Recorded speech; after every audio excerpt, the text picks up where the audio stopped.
Baik Bapak Ibu, kita akan kembali dalam sesi pleno yang ketiga dengan topik recharge, yaitu exploring your secret pathways. Seperti yang tadi saya sampaikan dan Ibu Grace sampaikan bahwa kita perlu mempersiapkan kuesioner yang sudah dibagikan kemarin sehingga kita bisa mengerjakan dan kita merefleksikan hidup kita.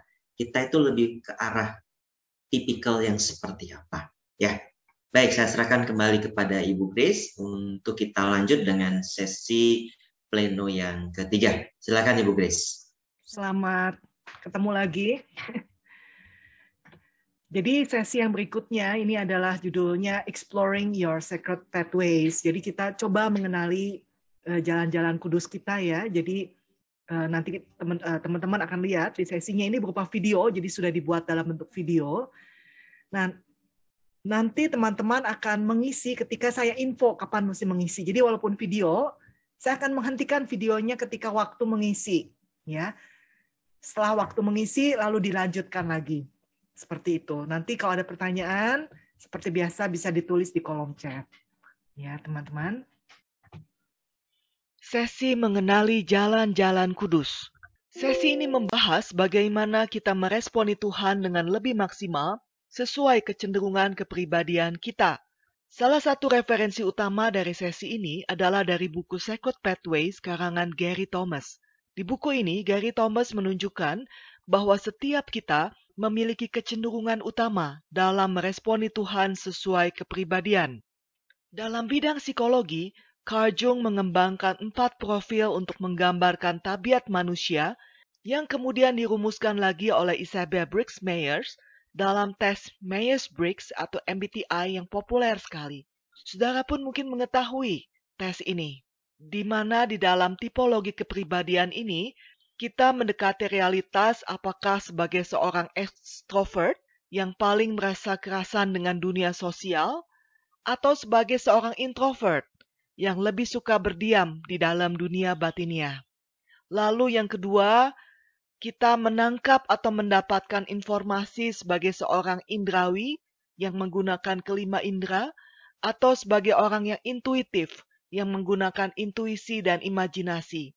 Berikutnya, kita mengatur atau menata data sebagai seorang yang berpikir memakai logika atau sebagai seorang perasa yang menata data menurut bagaimana hal itu mempengaruhi orang dan berkaitan dengan nilai-nilai manusiawi. Dan yang keempat adalah bagaimana kita menata realitas luar kita. Apakah sebagai seorang yang teratur, terstruktur, dan terkontrol, atau cenderung bersifat spontan, luas, dan tidak teratur. Karena ini bukan kelas psikologi, maka saya tidak akan memperpanjang pembahasan tentang tipologi kepribadian ini. Tapi poin saya adalah bahwa berangkat dari adanya perbedaan kecenderungan kepribadian ini, maka kemudian muncullah tipologi spiritualitas kontemporer yang antara lain dipopulerkan oleh Gary Thomas ini. Di sini, Gary membagi cara untuk meresponi Tuhan dalam 9 kecenderungan yang disebutnya sebagai Sacred Pathways atau jalan-jalan kudus. Kesembilan jalan itu adalah yang pertama, mereka yang mengasihi Allah di alam terbuka dan disebut sebagai kaum naturalis. Lalu ada kaum indrawi, yaitu mereka yang mengasihi Allah dengan panca indera. Kaum tradisional mengasihi Allah melalui ritual dan simbol. Kaum asketis mengasihi Allah dalam keheningan dan kesederhanaan. Kaum aktivis mengasihi Allah melalui konfrontasi. Pemerhati mengasihi Allah dengan mengasihi dan merawat orang lain. Antusias mengasihi Allah dengan misteri dan perayaan. Intelektual mengasihi Allah melalui pikiran. Dan kontemplatif mengasihi Allah dengan pemujaan. Kebanyakan dari kita memiliki lebih dari satu kecenderungan. Tapi kita memiliki kecenderungan temperamen rohani utama ketika berelasi dengan Tuhan. Saudara nanti bisa mengisi tes kuesioner yang lembarannya sudah diberikan untuk mengetahui kecenderungan jalan kudus saudara. Baiklah, kita akan mulai. Jalan kudus pertama dihidupi oleh kaum naturalis, yaitu mereka yang mengasihi Allah di alam terbuka. Bagi kaum naturalis, alam menolong untuk melihat Allah dengan lebih jelas dan untuk menariknya beristirahat di dalam Dia. Kaum naturalis pasti setuju sekali dengan Mazmur 19 ayat 2 yang mengatakan bahwa langit menceritakan kemuliaan Allah dan cakrawala memberitakan pekerjaan tangannya. Mungkin reformator Martin Luther adalah seorang naturalis karena dia mengatakan, jika kita dapat memahami bagaimana biji gandum bertumbuh, maka kita akan mati dalam kekaguman. Karena itu, bagi kaum naturalis, ketika mereka bersaat teduh, mereka mudah sekali bosan ketika melakukannya di dalam ruangan. Tetapi mereka akan merasa bersemangat ketika melakukannya di tengah alam, di hutan, pegunungan, padang rumput, pohon-pohon, aliran sungai, langit terbuka, atau ketika melihat matahari terbenam di pantai. Karena itu, untuk mengembangkan jalan kudus kaum naturalis, maka mereka dapat misalnya berdoa sambil berjalan di antara berbagai pemandangan indah. Atau mereka dapat merencanakan untuk menginap di daerah pegunungan atau pantai setahun sekali untuk retret tahunan pribadi. Mereka dapat secara rutin sengaja pergi ke alam terbuka untuk mojok khusus bersama Tuhan dengan berkemah di hutan atau di tepi pantai. Atau mereka pun dapat menciptakan suatu tempat teduh di kebun sendiri, walaupun yang dimaksud kebun itu lebih berupa sebuah tempat sempit di pojok yang dikelilingi oleh pot-pot tanaman dari kaleng. Tapi itulah pojok surga bagi kaum naturalis. Setiap jalan itu ada lubang kejatuhannya, jika fokusnya bukan lagi kepada Allah. Bagi kaum naturalis, lubang kejatuhannya adalah memberhalakan alam. Karena itu, kaum naturalis perlu ingat bahwa Tuhanlah yang empunya bumi serta segala isinya dan dunia serta yang diam di dalamnya. Demikianlah penjelasan mengenai kaum naturalis. Anda sudah mendapatkan lembar kuesioner untuk mentes kecenderungan jalan kudus Anda. Anda bisa menghentikan sementara video ini dan mengisi dulu kuesioner yang tersedia, yaitu bagian yang pertama saja. Atau Anda bisa mengisinya kemudian ketika semua penjelasan sudah selesai diberikan. Petunjuk mengisi kuesioner adalah sebagai berikut. Anda bisa mengisi pertanyaan-pertanyaan yang diberikan antara angka 1 sampai 5. Angka 1 itu adalah sangat tidak benar. Angka 5 berarti pertanyaan yang ditanyakan sangat benar. Tentu saja Anda bisa mengisi antara 1, 2, 3, 4, atau 5. Skor tertinggi adalah 30. Semakin tinggi skor Anda, semakin kuat kecenderungan jalan kudus ini dalam hidup Anda.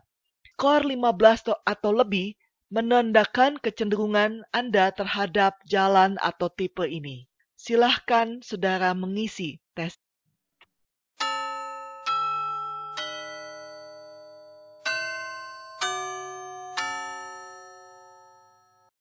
Kaum indrawi adalah mereka yang mengasihi Allah dengan panca indera.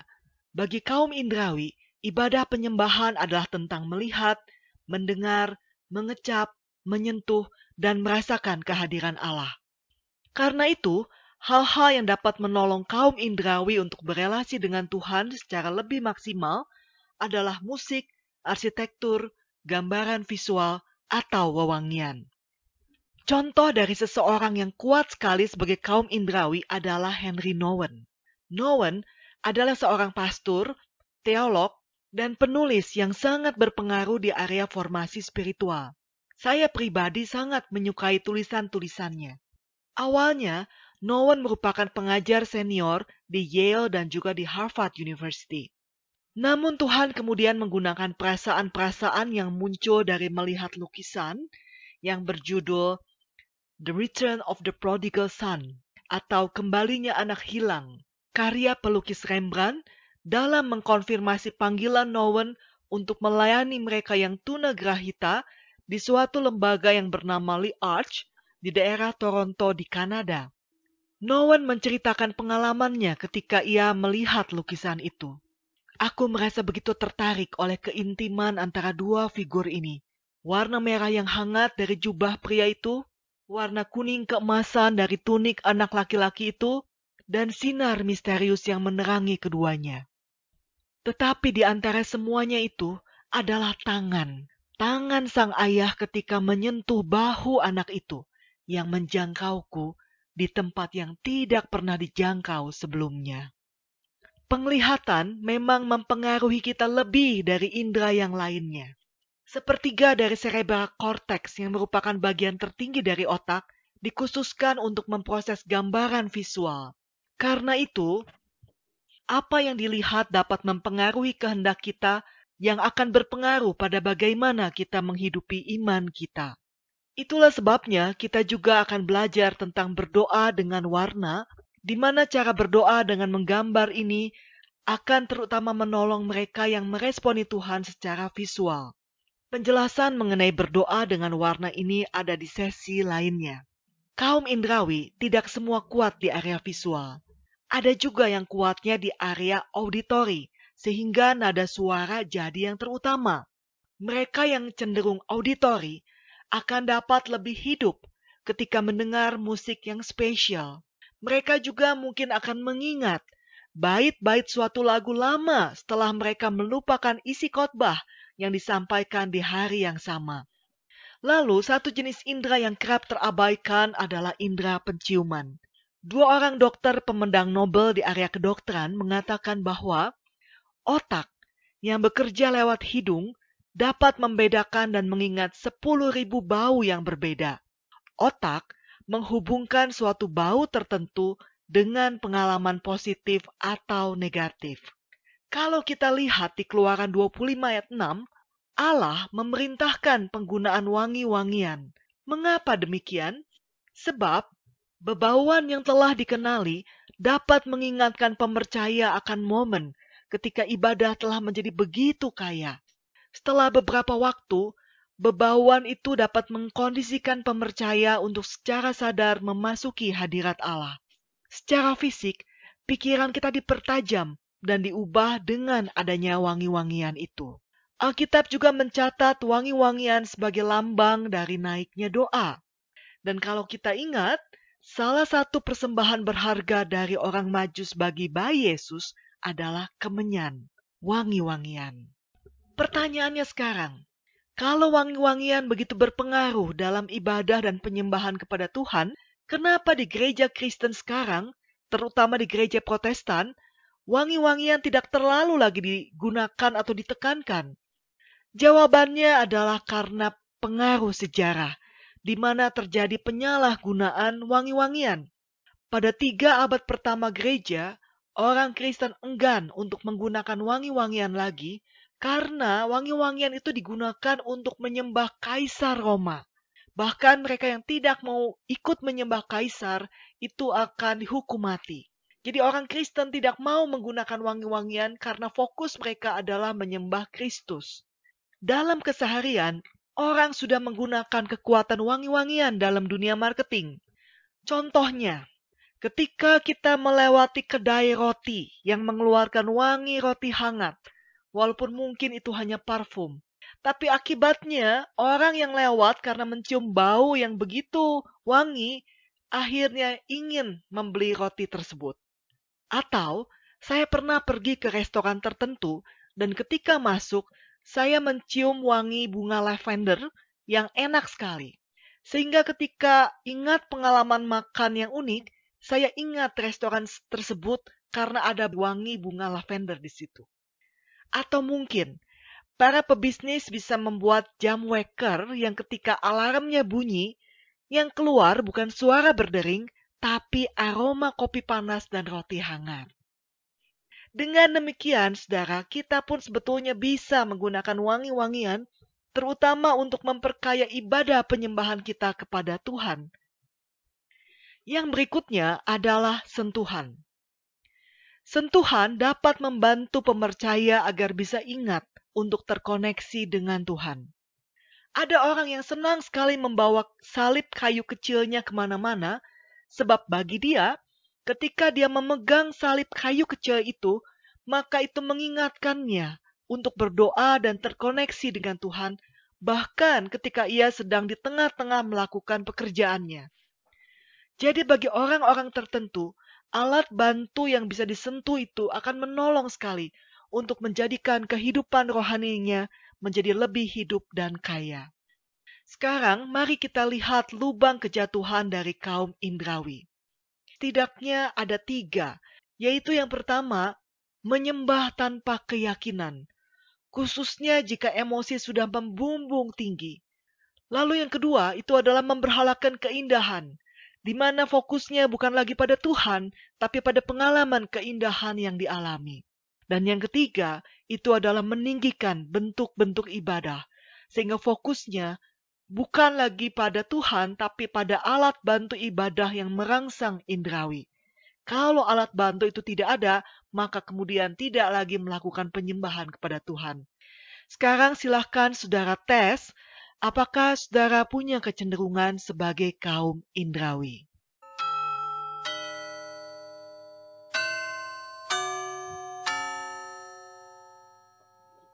Jalan kudus ketiga dijalani oleh kaum tradisionalis. Ini adalah mereka yang mengasihi Allah melalui ritual dan simbol. Kaum tradisionalis menemukan makna dalam menyembah Allah melalui struktur dan pola, baik yang dibuat sendiri atau yang bersifat historis. Mereka senang mengorganisir kehidupan sesuai jadwal doa yang terjadwal, bahkan dapat memilih untuk secara seksama memperhatikan kalender Kristen, menyatukan diri mereka dengan sejarah tradisi iman Kristen selama berabad-abad. Dengan kata lain, ritual, simbol, dan pengorbanan diri menarik hati kaum tradisionalis. Ritual merupakan perilaku yang dibiasakan. Contoh ritual, ketika Natal maka ada anggota keluarga yang mudik. Lalu di perjanjian lama, kita mengetahui bahwa Daud berdoa 7 kali sehari. Sementara Daniel berdoa 3 kali sehari. Dan orang Yahudi di masa Yesus berdoa 2-3 kali sehari. Kemungkinan Yesus juga mengikuti tradisi ini. Sementara itu, simbol digunakan untuk mengingat berbagai pengajaran penting. Kalau kita lihat di Bilangan 15 ayat 38-40, Allah pun menganjurkan penggunaan simbol kepada Musa. Waktu itu, Allah mengatakan bahwa orang Israel harus membuat jumbai-jumbai pada punca baju mereka, turun-temurun dan dibubuhi oleh warna benang biru keungu-unguan. Dan tujuannya adalah supaya ketika orang Israel melihat simbol berupa jumbai ungu itu, maka mereka bisa ingat kepada segala perintah Tuhan. Kita memang makhluk pelupa.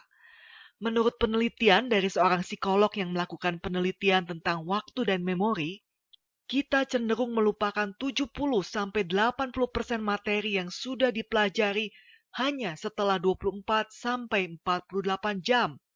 Jadi keberadaan simbol itu menolong sekali untuk kita bisa ingat. Contoh-contoh simbol lain yang ada di dalam tradisi gereja yang menolong orang untuk ingat antara lain, roti dan anggur untuk perjamuan kudus. Lalu juga ada hadiah Alkitab untuk yang baru menikah dan yang baru dibaptis biasanya. Serta kalau Anda orang Irlandia, maka Anda pasti tahu warna hijau dan simbol daun semanggi ini. Sebab setiap tanggal 17 Maret, orang Irlandia di seluruh dunia akan mengingat hari kematian Saint Patrick, misionaris bagi orang Irlandia yang pada sekitar tahun 400 Masehi menggunakan daun semanggi yang berwarna hijau itu untuk menjelaskan tentang Allah Tritunggal. Karena itulah pada tanggal 17 Maret itu, semua orang Irlandia akan mengenakan baju berwarna hijau dan menggunakan dekorasi yang serba hijau. Selain menerapkan ritual dan menggunakan simbol, melakukan pengorbanan diri juga merupakan sesuatu yang menarik hati kaum tradisional. Contoh pengorbanan antara lain adalah menjadi pendonor darah anonim secara rutin, tapi juga berdoa puasa setiap hari Selasa dan Kamis, atau juga misalnya menjadi guru di daerah terpencil dan hidup berkekurangan selama 2 tahun. Dalam sejarah gereja, contoh kaum tradisional berpengaruh adalah Benediktus dari Nursia. Ia menetapkan aturan Benediktus yang diadopsi oleh banyak biara di abad pertengahan dan menjadi salah satu aturan religius paling penting dalam sejarah kekristenan Barat. Mari sekarang kita lihat lubang kejatuhan dari kaum tradisionalis. Yang pertama, mereka bisa melayani Allah tanpa mengenalnya, karena mereka fokusnya menjadi bersifat legalistis, melakukan sesuatu yang memang sudah jadi rutinitas. Atau mereka juga bisa menghakimi orang lain. Padahal praktik keagamaan itu bukan untuk menghakimi orang lain.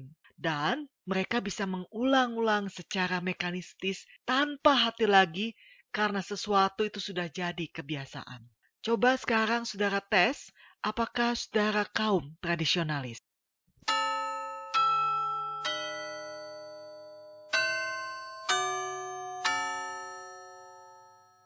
Kaum asketis adalah mereka yang mengasihi Allah dalam keheningan dan kesederhanaan. Kaum asketis menyukai kesendirian, disiplin, dan kesederhanaan sebab hal-hal inilah yang membangunkan jiwa mereka pada kehadiran Allah.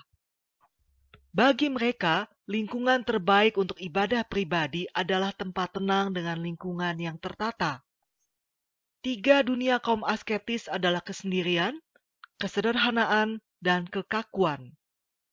Bagi kaum asketis, ketika ia menjalani kesendirian atau solitude, maka hal itu bertujuan agar ia bisa lebih berfokus pada kehidupan batin di dalam diri. Mereka menyadari, apalagi jika berada di pekerjaan yang sibuk, memiliki waktu khusus merupakan hal yang esensial untuk memiliki kedalaman yang lebih dengan Tuhan. Salah seorang tokoh kaum asketis dari sejarah gereja yang bernama Jerome bahkan mengatakan, "Bagiku kota adalah penjara dan kesendirian adalah surga." Sementara itu, satu tokoh kaum asketis terkenal dalam sejarah gereja adalah seorang petapa bernama Antoni yang selama 20 tahun hidup menyendiri di padang gurun di Mesir di sekitar tahun 300-an Masehi. Dia menghabiskan banyak waktu untuk tinggal di sebuah cekukan kecil dan sempit di sebuah tebing di daerah padang pasir seperti yang gambarnya bisa saudara lihat. Tetapi ketika ia kembali ke masyarakat setelah lama hidup menyendiri, ia menjadi seorang yang sangat sehat jiwa raganya dan penuh dengan hikmat, sehingga ia jadi berkat bagi orang-orang di masanya. Tentu saja, seorang dengan kecenderungan asketis yang tinggal di daerah perkotaan yang ramai tidak harus pindah ke padang gurun dan gua kecil untuk bisa mengekspresikan imannya. Ia dapat menemukan tempat sepi di tengah keramaian di dalam kehidupan sehari-hari.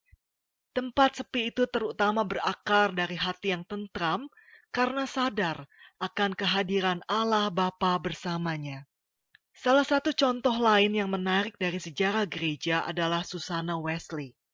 Kemungkinan ia memiliki jiwa asketis, tetapi ia juga ibu rumah tangga yang harus membesarkan 10 orang anak. Ketika kebutuhan untuk berdoa menyendiri itu muncul dengan kuat, maka yang biasanya Susana Wesley lakukan adalah mengangkat celemeknya ke kepala untuk berdoa. Ketika dia melakukan hal itu, anak-anaknya belajar untuk tidak mengganggunya karena mereka mengerti itu adalah waktu spesial bagi mamanya dengan Tuhan. Aplikasi yang dapat dilakukan kaum asketis dalam keseharian untuk memperkaya iman Kristennya adalah antara lain dengan membuat suatu pojok doa di rumah, lalu membiarkan tempat itu kosong dengan furnitur sederhana. Bahkan jika perlu, bisa menggunakan jam digital yang tidak ada suara tok-tok-toknya supaya bisa betul-betul hening. Selain itu, kaum asketis modern juga tidak harus tinggal di biara, tapi dapat mengalami kemiskinan jiwa di hadapan Tuhan dengan menjadwalkan waktu retret pribadi dengan menyendiri selama beberapa jam dalam seminggunya atau 1-2 hari per 3 bulan sekali. Lagi pula, berpuasa itu melibatkan lebih dari sekedar makanan. Kita juga dapat berpuasa dari televisi, film, Facebook, WhatsApp, chatting, apalagi gosip yang tidak perlu dan sebagainya.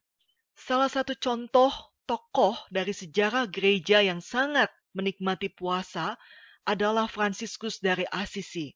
Konon, ia menikmati puasa seperti orang yang menikmati makanan. Ia masuk dalam kemiskinan seperti orang yang dengan penuh kegilaan menggali emas. Pandangan populer tentang kaum asketis adalah mereka hidup dalam kemurungan dan depresi. Ini adalah hal yang salah. Kaum asketis hidup secara kaku karena mereka ingin memberikan porsi terbesar dari hidup mereka untuk mengejar Allah dengan penuh gairah. Karena itu, teolog Protestan Dietrich Bonhoeffer mengatakan, jika kita tidak memiliki beberapa elemen asketis di dalam diri, kita akan kesulitan untuk mengikut Kristus. Jadi setiap kita perlu menghidupi sisi asketis untuk menjalani kehidupan rohani secara maksimal, terlepas dari apa yang menjadi kecenderungan kepribadian kita. Mari kita lihat lubang kejatuhan kaum asketis. Yang pertama, itu adalah kebanggaan akan kekudusan pribadi, di mana semakin seorang asketis merasa kudus, makin sulit untuk ia bertoleransi dengan orang berdosa dalam tanda kutip. Lalu yang kedua, ia menggunakan pengorbanan untuk mendapatkan kasih Tuhan. Padahal, praktik-praktik asketis tidak membuat Allah lebih mengasihi mereka dibandingkan yang tidak melakukannya. Atau bisa juga, ia menjadi terlalu menekankan kesalehan pribadi. Padahal, perlu seimbang juga untuk bisa melakukan pelayanan publik. Coba saudara tes, apakah saudara memiliki kecenderungan sebagai kaum asketis? Silahkan isi.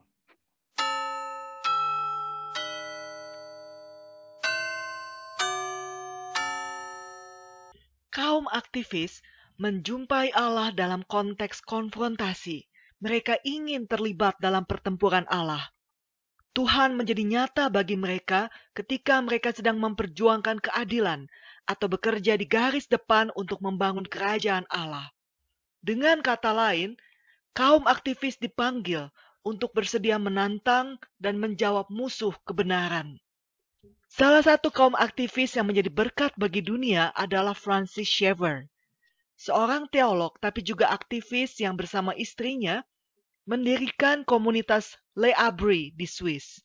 Ia aktif menyatakan kebenaran antara lain melalui bidang apologetika. Ia menyatakan pernyataan tentang perjuangannya dalam menyatakan kebenaran dengan gaya yang khas kaum aktivis. Kita melakukannya bukan karena kita suka mencium bau darah, bau arena pertandingan, bau pertarungan banteng, tapi karena kita perlu melakukannya demi nama Tuhan. Dunia membutuhkan kaum aktivis, sementara sebagian besar dari kita lebih memilih untuk bermain dengan aman. Kaum aktivis seringkali menunjukkan kebutuhan yang tidak terpuaskan untuk melihat Tuhan bekerja dalam berbagai cara. Mereka dapat memulai berbagai organisasi non-profit hanya dengan modal uang yang sangat minim dan dengan iman. Itulah sebabnya kita memerlukan mereka.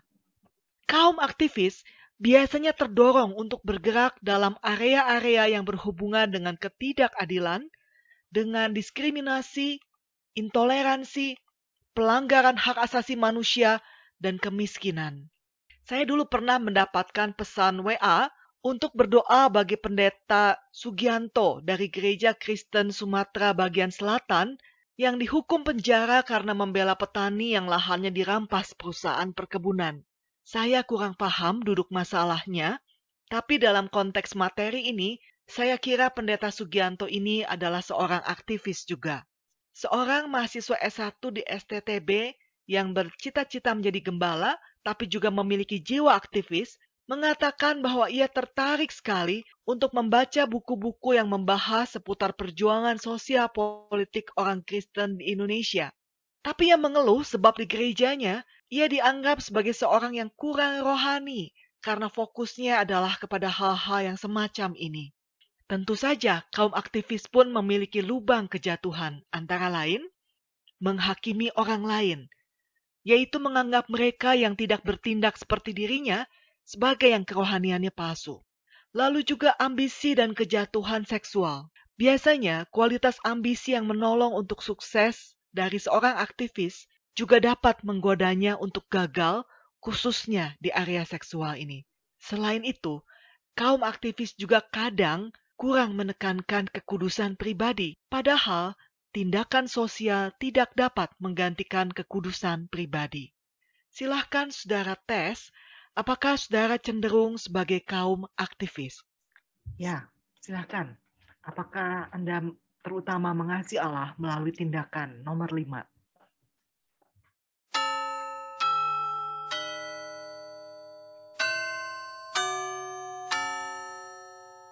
Kaum pemerhati mengasihi Allah dengan mengasihi, memperhatikan, dan merawat orang lain.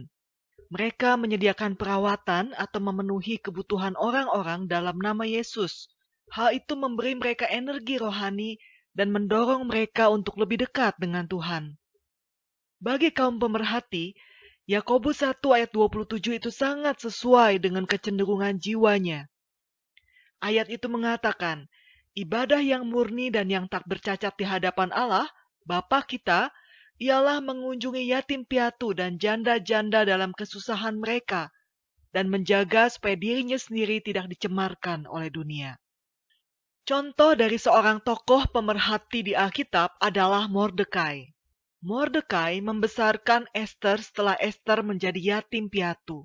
Ia berpikir tentang Ester setiap hari, dan bahkan setelah Ester berada di istana, ia membahayakan dirinya dengan menyelamatkan orang Yahudi, dan ia juga mendorong orang Yahudi agar mengirimkan hadiah kepada orang-orang miskin sebagai tanda dari pemeliharaan Tuhan. Ester 10 ayat 3 mencatat bahwa fokus Mordekai adalah mengikhtiarkan yang baik bagi bangsanya dan berbicara untuk keselamatan bagi semua orang sebangsanya. Sementara, contoh klasik dari seorang dengan jiwa pemerhati adalah Bunda Teresa. Ia membaktikan hidupnya untuk memperhatikan dan merawat mereka yang rentan, terpinggirkan, dan terbuang di India.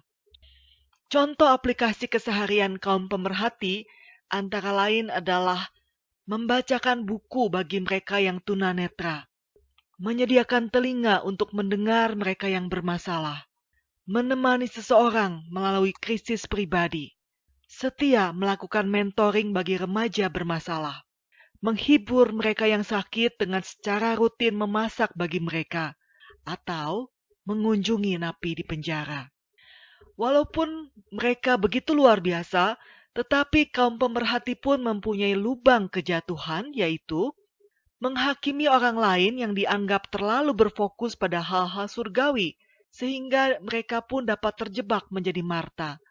Atau bisa juga karena begitu sibuk memperhatikan orang lain, akhirnya ia mengabaikan orang terdekat karena fokus merawat orang lain.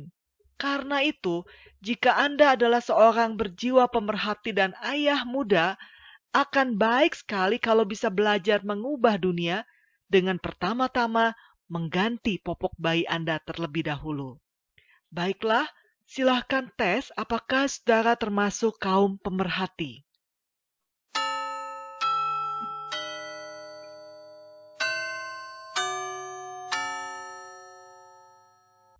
Kaum antusias adalah mereka yang mengasihi Allah dengan misteri dan perayaan. Kaum antusias menyukai hal-hal yang menggairahkan dan bersifat perayaan dari ibadah. Mereka turut mendorong antusiasme dari para percaya lain, dan umumnya mereka tertarik dengan misteri Allah dan kuasa supranatural. Kaum antusias juga memiliki kerinduan yang besar untuk memelihara misteri iman. Mereka menikmati bentuk perayaan dari penyembahan maupun berbagai bentuk supranatural lainnya dari iman. Dengan kata lain, kaum antusias senang membiarkan dirinya mengalami Tuhan melalui misteri, karena hal ini membuat iman mereka kuat dan bergairah.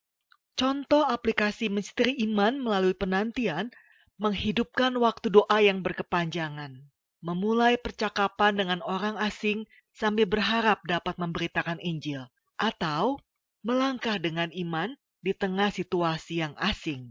Selain itu, kaum antusias pun biasanya menyukai ibadah yang antusias, kreatif, dan bersifat perayaan. Kalau kita lihat di Alkitab, maka salah satu contoh ibadah antusias terjadi di era Raja Daud di mana di 1 Tawari 13 ayat 8 dikatakan, Daud dan seluruh orang Israel menari-nari di hadapan Allah dengan sekuat tenaga, diiringi nyanyian, kecapi, gambus, rebana, ceracap, dan nafiri.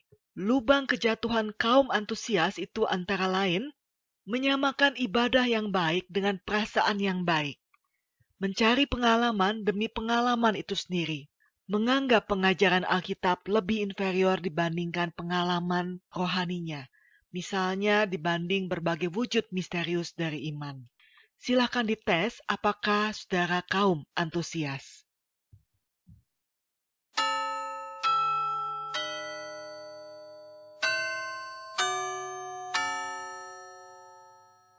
Kaum intelektual adalah mereka yang hidup dalam dunia ide dan konsep. Mereka ingin menggunakan waktu devosional untuk mendapatkan pemahaman baru. Bagi kaum intelektual, jika pikiran tidak terkoneksi, maka hati pun terasa dingin. Bagaimana kaum intelektual berkembang? Mereka bisa belajar dari berbagai sumber literatur, tapi juga dengan mengikuti kelas-kelas kuliah malam atau seminar-seminar, dan juga dengan belajar di berbagai seminari seperti yang saudara lakukan sekarang. Dalam sejarah pun, Tuhan memakai kaum intelektual untuk memengaruhi arah dari sejarah gereja.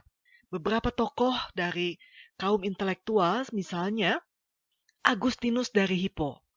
Agustinus adalah teolog dan filsuf dari abad keempat Masehi yang tulisan-tulisannya sangat berpengaruh pada perkembangan pemikiran Kristen, khususnya kekristenan Barat. Walaupun yang menariknya, Agustinus pun diterima sebagai santo tidak hanya oleh gereja Katolik, tapi juga oleh gereja Ortodoks dari kekristenan Timur. Dan pemikiran Agustinus juga sangat berpengaruh kepada para reformator Protestan seperti Martin Luther dan John Calvin, khususnya dalam pemikiran Agustinus tentang keselamatan dan anugerah Allah. Lalu ada Martin Luther, di mana Tuhan pakai dia sebagai reformator yang mengubah sejarah gereja sampai selamanya. Padahal, dia sendiri tidak pernah bermaksud untuk menjadi seorang yang disebut reformator. Ketika saya menyelesaikan program magister teologi, saya mendalami tentang teologi Luther, di mana saya harus mengambil referensinya dari sumber-sumber asli karya Luther yang dikompilasi dalam serial berjudul Luther's Work, yang jumlahnya lebih dari 50 buku tebal. Waktu itu saya hanya berpikir bahwa Luther itu seorang penulis yang luar biasa. Konon, jenis buku kedua yang diterbitkan paling banyak setelah Alkitab adalah buku-buku yang membahas berbagai pemikiran Luther. Lalu juga ada John Calvin, yang juga dipengaruhi oleh Agustinus serta Luther, tapi kemudian mengembangkan sistem teologi Kristen yang akhirnya memunculkan teologi reform seperti yang kita kenal sekarang. Bagi kaum intelektual seperti para tokoh tadi, penyembahan mereka adalah melalui berbagai pemikiran mereka. Namun tentu saja ada lubang kejatuhan juga dari kaum intelektual, yaitu antara lain menyukai kontroversi yang tidak perlu, yang tujuannya kadang-kadang demi hanya sekedar mengalahkan orang lain dalam suatu debat kusir yang tidak perlu, atau mengetahui lebih dari melakukan atau berbelas kasihan, dan kadang juga merasa diri paling tahu banyak, sehingga mereka ini adalah yang paling mudah jatuh dalam dosa kesombongan. Silakan saudara tes, apakah saudara termasuk kaum intelektual?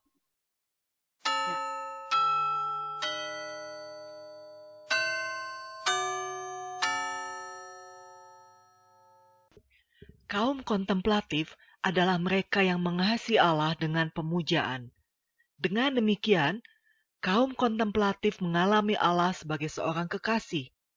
Hal tersebut ditandai oleh kelekatan emosi dan penyerahan diri kepadanya. Karena itu, kaum kontemplatif senang berdiam diri di hadirat Allah, memujanya dan menikmatinya. Bagi kaum kontemplatif, hamba itu berkutat dengan melakukan, sementara sahabat berfokus pada menjadi. Kaum kontemplatif ingin menjadi sahabat bahkan kekasih. Karena itu, kaum kontemplatif lebih suka berkomunikasi dengan Tuhan melalui pandangan mata yang penuh kasih, daripada dengan kata-kata melalui doa verbal. Kadang-kadang bahkan, kata-kata sudah tidak berarti lagi dan tidak diperlukan. Salah satu contoh kaum kontemplatif dalam sejarah gereja adalah seorang yang bernama Brother Lawrence. Ia bukan seorang teolog atau pemikir hebat seperti Luther atau Calvin. Pekerjaan sehari-harinya adalah sebagai seorang tukang masak di biara. Dalam keseharian, ia biasa memotong-motong wortel, memasak, menyapu lantai dapur, dan sejenisnya. Tetapi, gaya hidupnya dalam berelasi dengan Tuhan mempengaruhi para teolog Katolik maupun Protestan dari berbagai zaman, termasuk misalnya John Wesley. Dalam buku harian Brother Lawrence yang baru diterbitkan pasca kematiannya oleh pemimpin biara, Brother Lawrence menuliskan bagaimana ia berelasi secara begitu akrab dengan Tuhan. Ia mengatakan antara lain, hal utama yang biasa kulakukan adalah hanya memperhatikan Dia. Ini adalah suatu kebiasaan yang penuh kasih untuk mataku memandang matanya. Sementara itu, tokoh lain dari sejarah gereja yang merupakan tipikal kaum kontemplatif, yaitu Teresa dari Avila, bicara tentang pernikahan ilahi dalam ia berelasi dengan Tuhan. Sedangkan John Climacus menyatakan bahwa ia menghabiskan seluruh hidupnya untuk menghidupi momen penyatuan dengan Tuhan. Karena kaum kontemplatif melihat Allah sebagai kekasih, maka dalam aktivitas yang dilakukannya, ia bisa melakukan berbagai praktik devosional yang sifatnya rahasia antara Tuhan dan dirinya saja yang tahu. Contohnya, menulis surat kepada Tuhan lalu dibakar, menanam bunga tertentu untuk merayakan kisah kasihnya dengan Tuhan, melakukan tarian khusus sebagai bentuk pemujaan, dan sebagainya. Dengan kata lain, tipe kontemplatif ini adalah tipe yang romantis sekali ketika berelasi dengan Tuhan.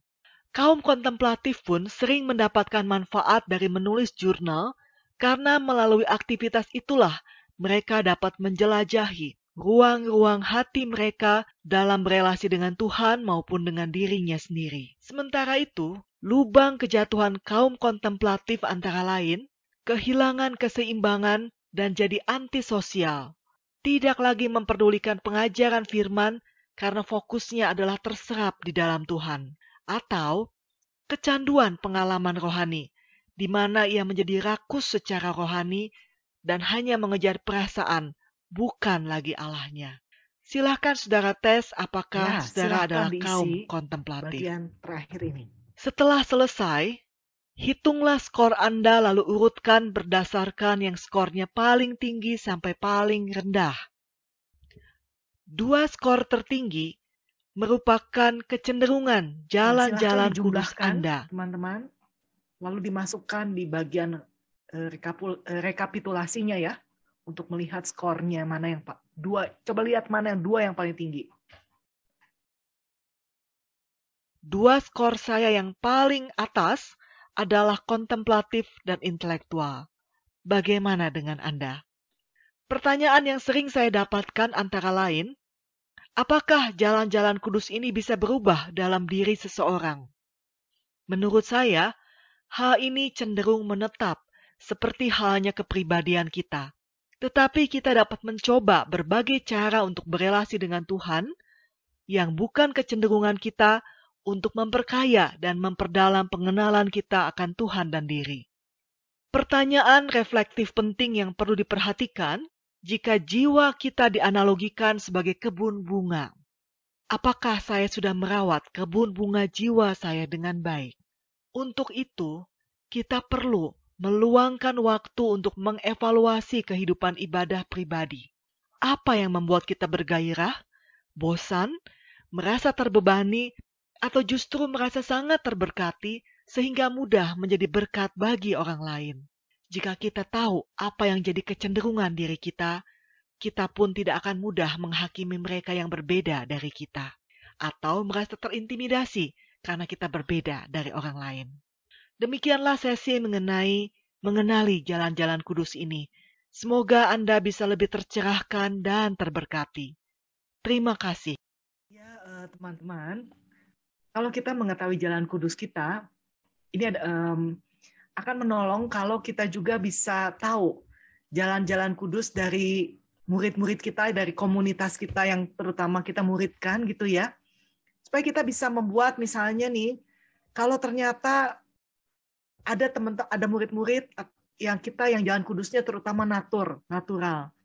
Maka mungkin kita bisa bikin kelompok untuk hiking bersama, untuk di alam bersama, untuk retreat bersama, tapi di alam misalnya. Tapi kalau misalnya kita juga bisa buat untuk yang jalan kudusnya intelektual misalnya. Mungkin kita buat acaranya itu bukan ke alam karena mungkin mereka malas gitu ya. Tapi kita bahas, kita ikut seminar bersama.